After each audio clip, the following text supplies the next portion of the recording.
Me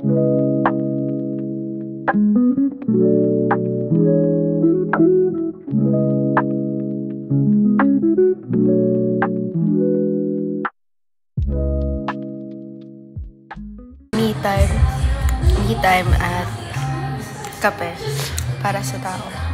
Hindi na naman okay.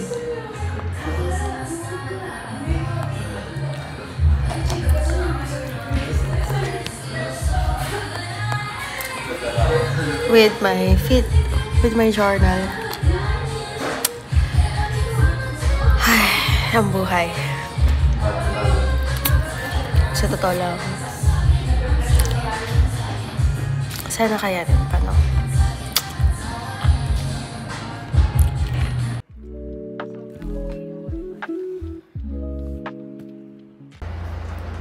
Mga Ginoo at Binibini, allow me na magsalita para sa inyo. At wala lang, gusto ko lang i-share. Kasi sana ako napapanood ito ngayon. Hindi ko ito pinapakita. Ulitin ko para maawa kayo sa akin. O i-judge ako. Kasi my intention sa video na to is para rin maintindihan nyo. Gaya ng sinabi ko sa series ng NEU tsaka ng SM Scholarship, hindi ko pinapakita na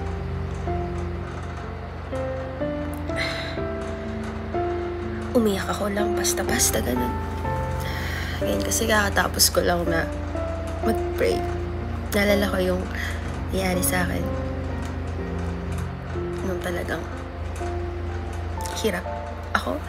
Sobrang lungkot ko, like nasa baba talaga ako ganun. Kasi parang nangyari ulit ngayon. Pero hindi naman siya sobrang worse na worse kasi this battle is inner self ko siya. Di kaya nung last time na nangyari yan. Gusto ko lang sabihin dito sa diary na to na normal lang, valid yung nararamdaman mo, na minsan naisip mo mag-isa ka ganyan. Hindi kasi may iwasan na maramdaman yun. Future Jessa, kung mapanood mo to, gusto kong malaman mo, hindi pa rin kalimutang mag-pray. You know, sa sarili mo, yung pinagdaanan mo buong first year na to, ngayong nag-college ka. I hope yung nanonood din dito ngayon,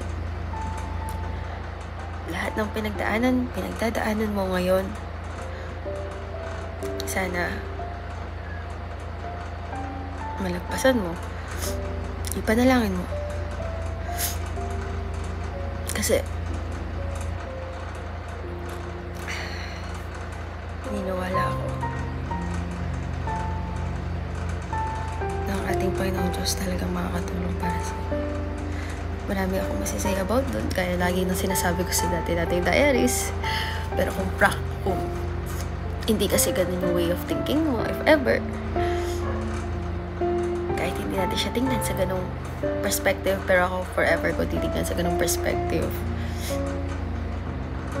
Sa perspective ng Bible, pananampalataya, pagiging lasyon ni Kristo ko, at higit sa lahat, kay God. Pero kung ikaw nanonood ka ngayon at hindi, like, pagkaiba tayo, ganyan, hindi yun yung perspective mo kapag hindi ka okay, sana mahikayat kita na ganun mo siya tingnan. Kasi maraming tao, proven and tested talaga yun. Pero sige, given the chance na ganun, lahat. Kasi hindi perfect ang buhay, alam naman natin yun. Walang buhay na walang problema. Hindi mo pagdadaanan lahat ng sakit, lahat ng hirap, lahat ng sakripisyo kasi ganun yung life eh. Wala tayong magagawa doon. Kaya nga, that's what makes us strong as a people, as a person, sa lahat ng mga pinagdaanan natin. There are ways naman, oo, na magiging okay ka. Ilabas mo. Kasi ako, dati, nilalabas ko naman lagi yung nararamdaman ko. Sobrang ka sa labas. Ngayon namang, like, mag-isa ako. Pinipilit ko sarili ko na huwag kong maramdaman yung emotions. Kaya yan tuloy kanina, dahil labas ko lahat. Kahit gusto ko sa kapilya manalangin, nailabas ko lahat. Naiyak ako. Habang nananalangin na naman. Habang buhay kong babaunin. Habang buhay ako. Maglilingkod para sa ating Panginoon Diyos. Dahil ang dami niyang ginawa para sa akin. Ilang beses ko yun napatunayan at hindi ako magsasawa na sabihin sa inyo na siya talaga ang tumulong sa akin. Sana ikaw man nanonood ngayon,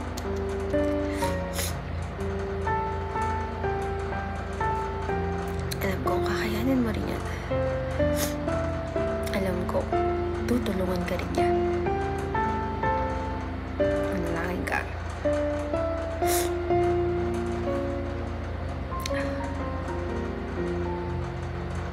Ilabas mo lang.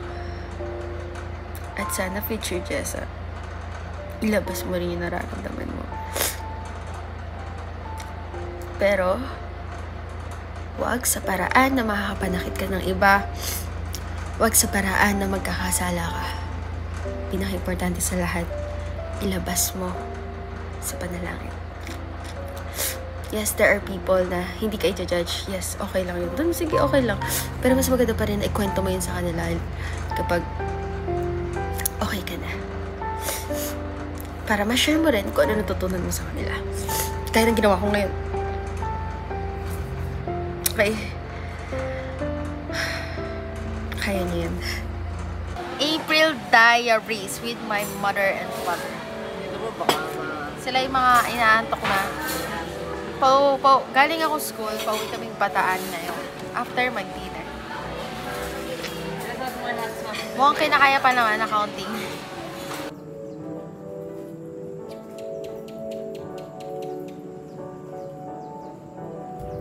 Dito ako sa Bataan ngayon. Dahil walang pasok. Holiday. Kakatapos ko lang sumamba. Kinakaya pa rin naman.